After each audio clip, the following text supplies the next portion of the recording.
নারী বিষয়ক সংস্কার কমিশন বাতিল সহ 4 দফা দাবিতে রাজধানীর সোহরাওয়ার্দী উদ্যানে সমাবেশ করবে হেফাজতে ইসলাম।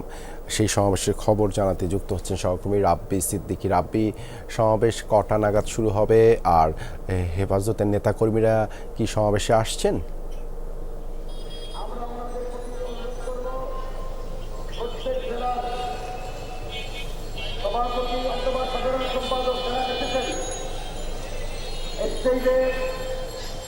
নেতৃবৃন্দের সঙ্গে যোগাযোগ করার জন্য জেলার প্রতিনিধি হিসেবে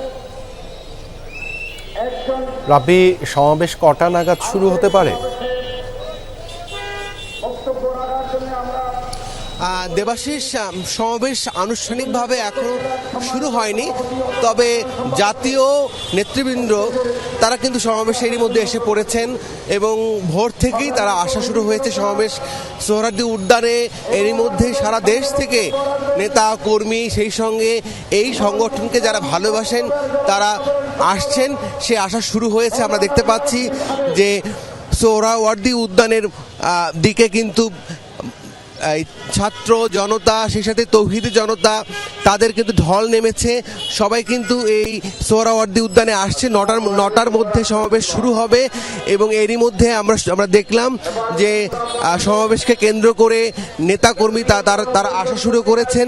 মূলত আজকে তাদের যে দাবি, সেই দাবিটি হচ্ছে নারী সংস্কার কমিশন যে কমিশন প্রস্তাব করেছে, সেই প্রস্তাবগুলো তারা বাতিলের দাবি জানিয়েছেন। আপনারা এই দাবিতে আজকে আপনারা এখানে জড়ো হয়েছে? জি, আপনারা জানেন যে আপনার নারী সংস্কার কমিশন যে সুপারিশ করেছে, আপনার এটা যে সমস্ত যে সুপারিশ যেগুলো আছে বেশিরভাগই এগুলো সরাসরি কোরআন এবং ইসলামের সাথে সাংঘর্ষিক। সেই হিসেবে আমরা দেশের ধর্মপ্রাণ তৌহিদি জনতা কোনোভাবেই এটার সাথে আমরা একমত না।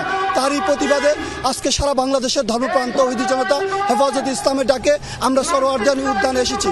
আমরা সরকারের কাছে দাবি জানাচ্ছি অবিলম্বে এই যে বিতর্কিত নারী সংস্কার কমিশন, এই কমিশনের যে সুপারিশগুলো করা হয়েছে এগুলো যেন দ্রুত বাতিল করে।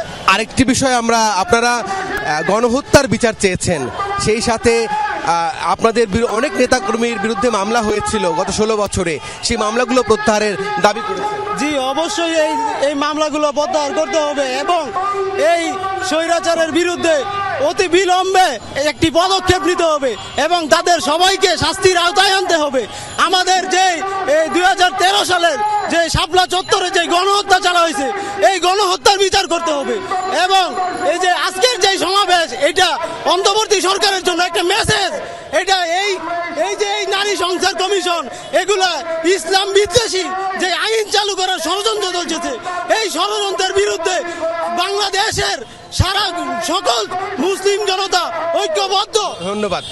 তারা যেমনটা বলছেন যে এই সংস্কার কমিশনের যে প্রস্তাব, সেই প্রস্তাব বাতিলের তারা দাবি জানাচ্ছেন। সেই সাথে তাদের অনেক নেতাকর্মী এখনো যারা কারাগারে আছেন, মিথ্যা মামলায় যারা হয়রানির শিকার হয়েছেন, সেই মামলাগুলো তারা প্রত্যাহারের দাবি করেছেন। সমাবেশ শুরু হবে আনুষ্ঠানিকভাবে 9টায়। নেতাকর্মীরা কিন্তু এখনো আসছেন সোহরাওয়ার্দী উদ্যানের দিকে।